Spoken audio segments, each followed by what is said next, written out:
Hey, welcome to Ones and Zeros. My name's Ben, and today we're going to be looking at episode 10 of our Discovering STM32 series. I was planning on moving on to doing some stuff with touchscreens and things like that for this particular episode.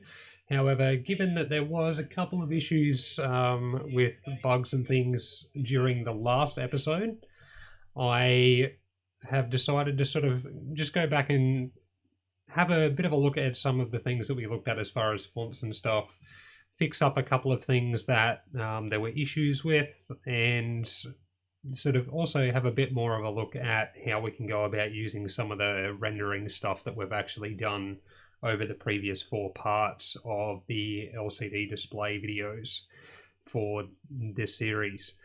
So first things first, we can have a look at this one. So we can see the STM32F769I Disco board that, excuse me, losing my voice already, that we've got up and running at the moment. Currently got a couple of rectangles and stuff being rendered to that, as well as a couple of different fonts.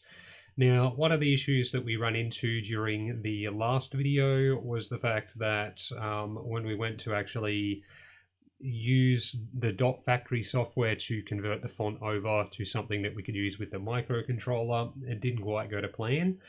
That was partly because of the fact that typically what I would do is actually, I've got 3 different laptops that all kind of have different sets of jobs, and the laptop that I use for these streams is not the one that I typically use to actually do the font generation. So there is different settings and things that you can modify within the Dot Factory, and there was one particular setting that needed to be changed in order for things to work properly with the typical font rendering code that I use that we went through in the last episode. So firstly, we're going to have a bit of a look at that. We're going to look at getting another font imported. We can see that the larger font that is actually showing up on the screen here, that's the one that we actually imported during the last video, so we can now see that that is actually working correctly. And then there was another bug which didn't actually show up during the last video, but did sort of make itself a little bit more prominent as I was digging through some of the code as well. So there has also been a bunch of other changes to the code since the last video. So if we jump over to this one, most of the files for this code base and also for our STM32F411 Nucleo 64 code base have all now been quite heavily commented.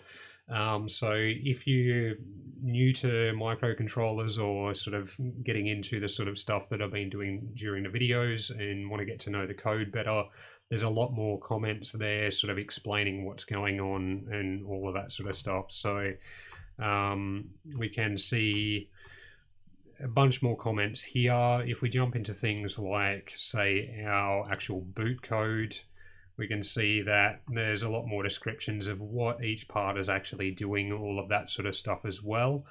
I think for this particular code base, for this discovery board, there's only 3 files that I've got left that I've got to go through and sort of comment.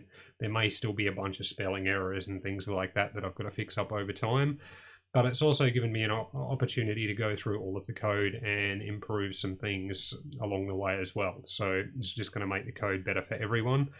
While I'm kind of touching on that, there has also been some changes as far as the GitHub repositories as well. So if I bring over this guy, the repositories that I did have available have actually changed. So there's 3 new repositories now for the F769I Discovery code, the F411 Nucleo 64, and the H743 Nucleo 144. Part of the reason for that is because we do have a few more development boards that we're going to be developing code bases for, as well as the FPGAs and the ESP32s, which hopefully coming fairly soon, just depending on how I go for time. But it also means that just by the name of the repository, it makes a little bit more sense what that code is used for as well. There has also been some changes as far as licensing of the code as well. So the repositories that I'm putting up and making available to everyone, they are free for personal use. Feel free to mess with them. Their licensing details are in the readmes for the repositories. The one thing is that they are not free for commercial use at this point. And if you do want to use any of that code for a commercial purpose, then definitely get in touch with us on our email address, which I will bring up here. So the ones and zeros.contact@gmail.com. I'm happy to discuss licensing options. There may be certain limitations and things depending on what you might be looking at doing with the code, but I'm certainly happy to have a bit of a chat about it anyway. Part of the reason for that is because of some things that have happened which are quite good that I can't really discuss, but it's going to make things a bit better all around for myself, and also potentially some of the stuff that gets put up on the videos as well. But again, can't discuss too much about that due to agreements, of course. So let's jump back to that. So all of the links to these to the repositories on the YouTube videos, on Twitch, in the descriptions on both Twitch and YouTube channels, as well as on the Reddit posts, have all been updated to the new repositories. But if you have got the old repositories bookmarked, you're going to need to update those. Now, getting back to the code, so the particular issues that we were running into last time, if we jump back into the dot factory, if that will come up for me, where are we? There we go. So we're going to generate a font like we did before. We'll pick a bit of a different one this time though, just so that we can get something a bit different going on. Why not? Let's choose something a little bit weird just for the sake of it. This one's right there, so let's just use that. We'll go with size 18. Don't know how well this one's going to show up on the LCD screen, but let's give it a try anyway. So we select that one. Now, if we click this little spanner icon up here, we get a whole bunch of different options, and you can go through and modify that and save various presets and things like that. Now, the one issue that we ran into last time is the simple fact that our order was set to LSB first,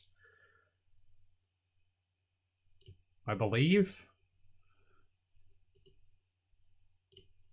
It should have been, it may have been MSB first and should have been LSB first, but either way, we'll give that a try and we'll figure it out as we go. So let's generate that. Actually, we tell it that we want all of the letters, and then we'll generate that. It gives us our code. And we'll create a file for this one.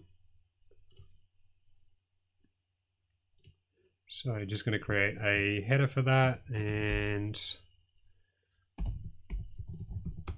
let's just call this one test font, because I'm probably not going to be hanging on to this one anyway. We'll just use this as an example for this particular bit of code. So we'll copy across our header,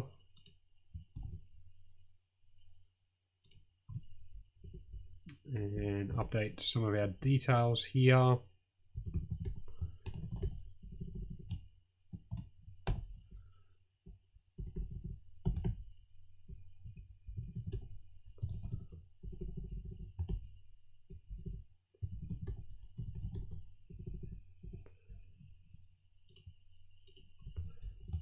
And again, we'll just call this guy a test font.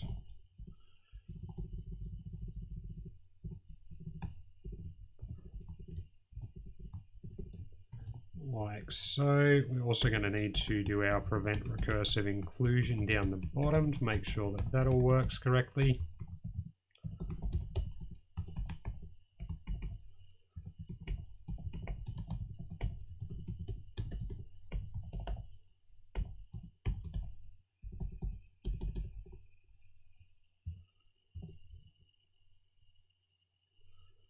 Alright, jump back to the dot factory. We'll copy that stuff from there, paste it in here.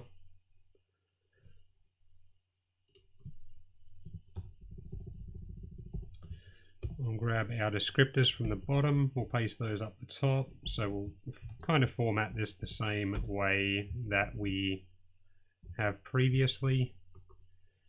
I'm going to need to change this guy to be a uint8t.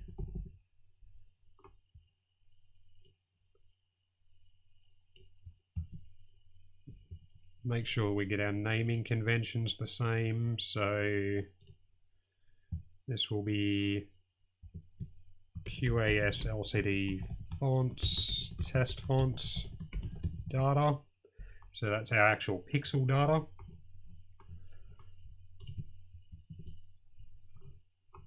And that's the bit that we're either going to find out whether I have remembered the correct option or not, but at least we know what we've got to fix this time if I did mistake that this time around as well. So again, not going to worry about commenting too much for this one because we are just going to be using this as a bit of a throwaway font as well. I'm going to need change this to QAS LCD font desk. That's correct, yep. And this will be QAS LCD fonts test font description. We'll get rid of these guys.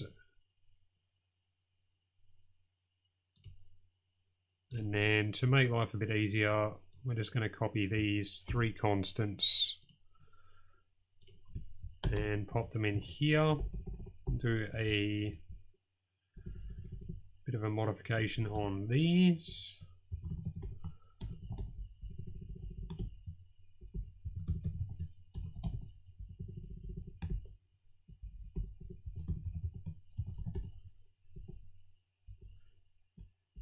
Now, as far as our space width, our one currently shows 2, so we'll go with that. So as far as this particular value here, our character gap is basically the width in pixels in between each of the characters that are rendered. So we might set that to 2 at the moment as well.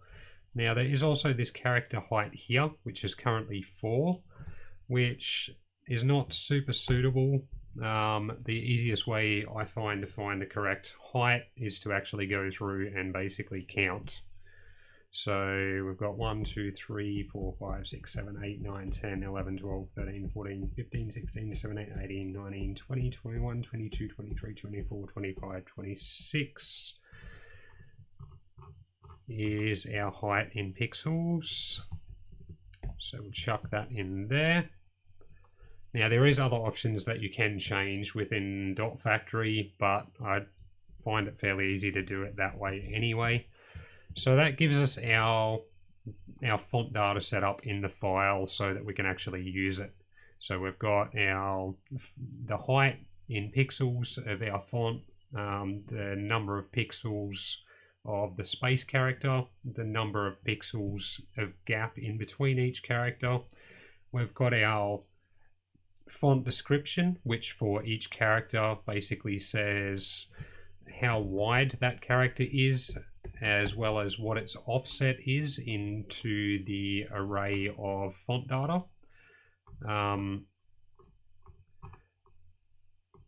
So that kind of explains probably a little bit better than I did last time about how that works. Now, if we jump into our QAS-LCD.cpp file, this is where we actually go through and add the fonts to the font manager. So the first thing we're going to need to do is we'll jump into our header file for this one first. And again, as you can see, all of this has now been nicely commented. So it does explain a decent bit more about how to use the different rendering methods, what values they get provided, all that sort of stuff as well. And we're just going to add an include for our QAS LCD fonts test font, like so.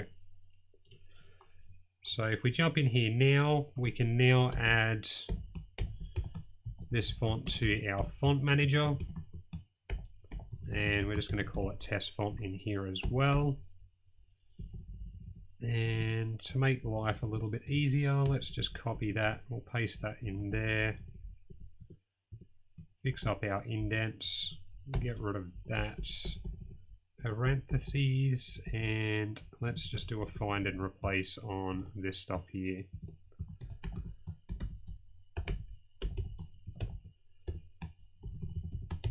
So we just replace that with test font, which will then go through and actually add that font to our font manager. Now, as far as our actual rendering code, if we scroll down to where we've been doing our test rendering, so there's basically all of this code here. So we can see we're drawing one filled rectangle, which is... don't actually have it set up, I don't think, so I can show, maybe I can? Yeah, I can. Okay, so we've got the dark colored rectangle. So the white background is basically the part on lines 163 and 164 where we're setting the draw color to all white and then clearing the buffer. That gives us the white background. We're then drawing or setting the color to what is effectively a really dark blue, and then we're drawing a filled rectangle, which is the dark rectangle we're getting there. Then we're drawing a non-filled rectangle using a white color, which gives it is that sort of white band that we can see there. And then we're moving over to our second layer, or layer number 1. We could render all of this stuff on the same layer. It would still work the same, but it just kind of gives a bit of an example of how we can actually go about using 2 different layers as far as the LTDC driver in order to achieve certain effects. But we're going to get into that a little bit more once we get into working with stuff like actual user interfaces and things like that a bit more in depth. We are then going through setting the draw color, setting the font to our Sego UI 12-point font, and we're drawing that small hello world text that we can see near the top there. So that's the one that's the greeny color. And then we're going through and we're setting a color to a more bluish color, setting our font to our 20-point Sego UI. That should be semi-bold, should have an SB in there. And then we're drawing that one, which is our welcome to ones and zeros text that we're seeing there. Now, you will notice that there's 2 different methods for each of these. So one is set font by name, and the other one is set font by index. And you can use either one of those. So if you want to set the font by the name that has been defined when the font was added to the font manager, you can do that. It will automatically go through and find the font that matches the particular name. If you do supply a name that doesn't match any of the fonts that you've put into the font manager, then it's not going to render any text because it's going to realize that there's nothing actually attached to that. So it's just not going to do anything in order to not do anything that it shouldn't do effectively. Keeps things nice and safe. But we also have the ability to be able to set font by index. And when we do that, we're basically setting it by the index of the font that is determined by the order in which we add the fonts to the font manager. So for example, with the test font that we've just added, let's make it so that it's going to draw it in a little bit of a more reddish color.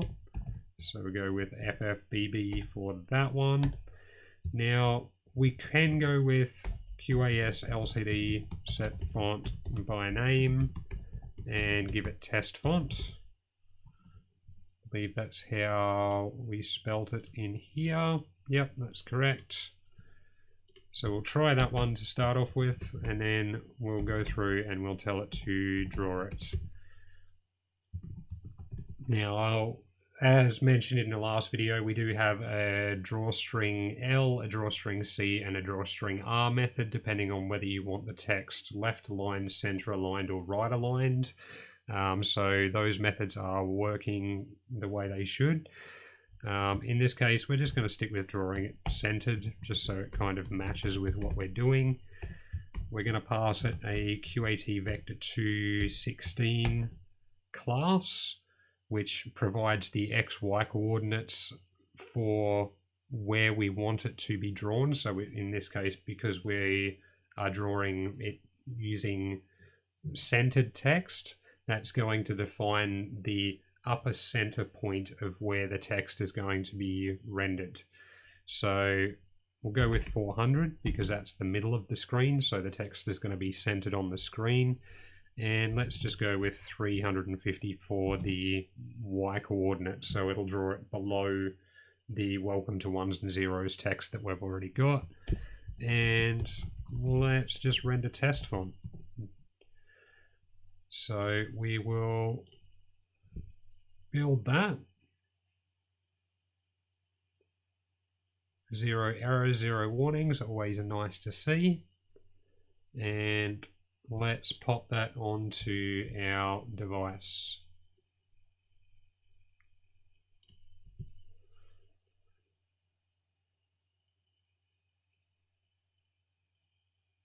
And as we can see, we are getting that font showing up, and it doesn't actually look too bad on this LCD screen. So considering that's not sort of typical font that I'd be using for a UI, it might work if I was doing like a game or something using the development board. It's, actually looks kind of cool. So that gives us a bit of an idea of how to go about adding the font, and we've obviously selected the correct option in Dot Factory as far as making sure that we are going with LSB first. What I'd recommend doing in this example is saving this as a preset. So I believe we click this, so the plus button.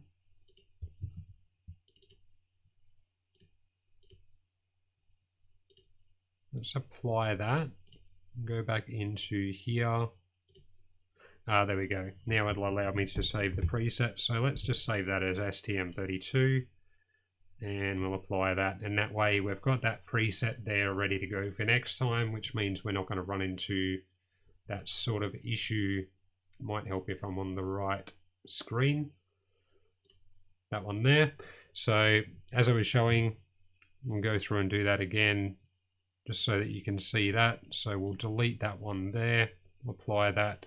So if we jump in here, we can actually go through and click this to save this as a new preset. Save that as STM32, apply it, and that way we've got that preset good to go for next time, so that we're not going to run into a similar sort of issue with having the data the wrong way around. So most significant bit first instead of least significant bit first, which we need for the particular rendering code that we're using. Now, going back to what I was saying about the different ways of setting the fonts, in this case, we chose to set the font by name. However, we can also go through it and set it by index as well. So in the case of how we've set the fonts up in our font manager here, so we've got the 3 fonts that we've added, which much like any array is going to be indexed starting at 0. So this first font, the Seago UI 12 point, will be index 0. This one will be index 1, and our test font will be index 2. So we can also just go through and we'll comment out setting the font by name, and we'll go QAS LCD set font by index, pop the number 2 in there because that's the index of the test font. We'll build that,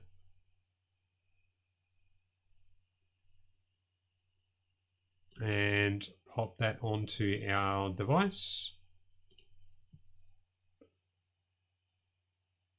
So currently uploading and resetting, and we get the same result. So that way we can select the font a couple of different ways. I will be adding certain features and things to the rendering code and stuff moving forward as well as being able to do things like being able to render polygons and different things like that. But the particular rendering methods that we've built so far, so being able to do the rectangles, lines, do text, all of that stuff can be combined together to actually create really quite usable user interfaces. And it's the typical approach that I've used in a bunch of projects so far, which have been quite successful. So that's kind of how that all works. Now, as far as the other bug that I mentioned that didn't really show up in the video last time, which I did find quite interesting, and I'll kind of let you guys know about it because it's something that even someone that's done a fair bit of programming can make these sort of silly mistakes sometimes. But if we jump into our actual font rendering code, in our drawstring R, drawstring C, and drawstring L methods, previously the way these were, if I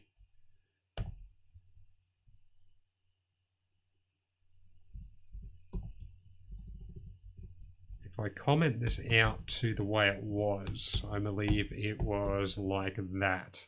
So essentially, if it was getting given a character that was greater than or equal than 33, which is an exclamation mark, or less than or equal to 126, which I can't remember that ASCII character off the top of my head, then it would go through and actually render it. However, it wasn't actually handling situations where the character that we were attempting to render was actually a space character, which is ASCII 32. And as a result, when it was going to try and render that, we're getting garbage data basically being rendered in various locations across the LCD screen, which was quite interesting because it was basically, in fact, it may have even been like that, so greater than or equal to 32, because it was still trying to actually index into the data. So essentially the rendering routine was trying to draw data based on information that was completely incorrect. So again, going back to our actual font description, it was looking for a description of what the width of the space character was and what its offset was into the font data array, which didn't exist. So it was finding some sort of weird offset and some sort of weird width and just drawing some kind of interesting patterns in some situations. But it's always important to go through with things like that and test things a bunch of different ways. And the way I ended up stumbling across that was by trying a whole heap of different approaches. And it was the getting it to print a bunch of different types of text, and then realizing that whenever I was getting it to print text that didn't include a space, it was actually rendering it perfectly. Again, I'll jump back over to that screen. Keep forgetting to switch that one. So as I was saying, basically what we were looking at is the code was basically like that. So it was looking at our font data, it was trying to find the width and the data index for the space character, not finding that, and as I mentioned, drawing garbage onto the screen. So that was all fixed up by making sure that it checks to make sure that it's a valid character that it's actually stored within the font data. And if it's not, so if it's a space or if it's anything other than a space, so any ASCII character from 0 to 32 or from 127 to 255, then it basically treats it as a space, and it basically just adds the space width and the character gap to its offset, and then gets on with rendering the next character if there's one or more characters to continue rendering.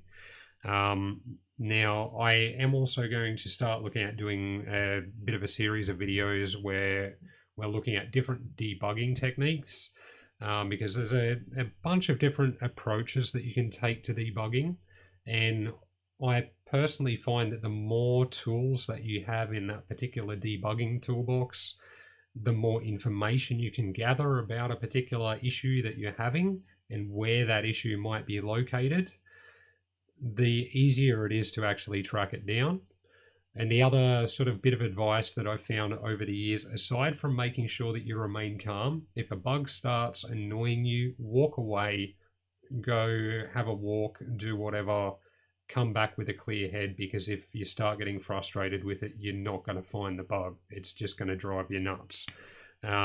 Me personally, I like going for a nice long walk, or I find probably more than 50% of the bugs that I manage to fix happen when I decide to just go and have a shower.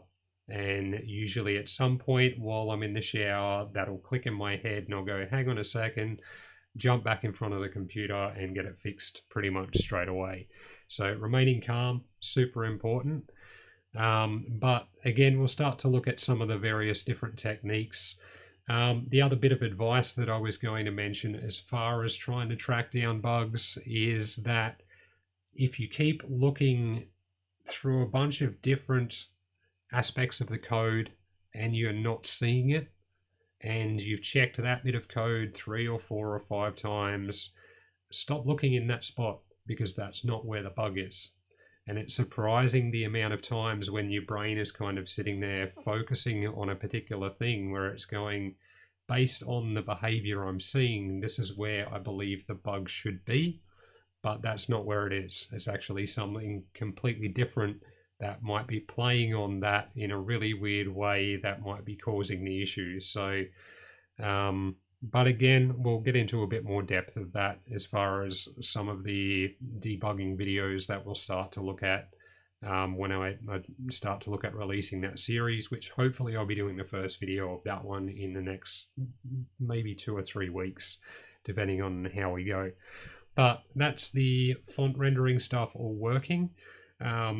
The rest of the commenting for this particular code base will be done probably tomorrow is when I'm planning on getting that finished off, and at that point I will also be porting over the various timer drivers from the F411 code base so that we'll have access to things like the timer interrupt driver, the rotary encoder driver, and the PWM driver in this code base as well as additional drivers that we write in, or systems that we write in various code bases. If there's something that can be used in another code base, they will be getting ported across as well.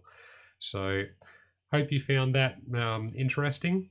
Wanted to sort of share that and some of the approach it took to make sure that that stuff was working correctly. If you do run across any bugs in my code, feel free to let me know. You can always reach out on, leave a comment on YouTube, or there is also the r/1s and 0s down there somewhere. I'm getting used to doing this whole pointing thing. r/1s and 0s subreddit. Leave a comment there if you like. I believe you can also leave a thing on GitHub about that, or you can send us an email at onesandzeros.contact@gmail.com as well. So hope you enjoyed that. Would love it if you gave us a like and a subscribe or a follow on Twitch. Definitely means a lot if you do that. And if you do want to help support the channel moving forward, we do also have a Patreon as well. And some of the more advanced code that we're going to be getting into over the coming month or two, although a lot of this lower level code is going to be freely available to everyone, again on a non-commercial basis, the more advanced stuff will only be available to top tier Patreon members. So if you are interested in helping to give us more things to be able to discuss in videos, not that I'm kind of running out, there's still plenty I want to talk about, definitely jump on Patreon and help show some support there as well. That would be wonderful. And wherever you are, whether it's day, night, evening, morning, whatever, I hope you're having a great day, and see you next time. Thanks for watching.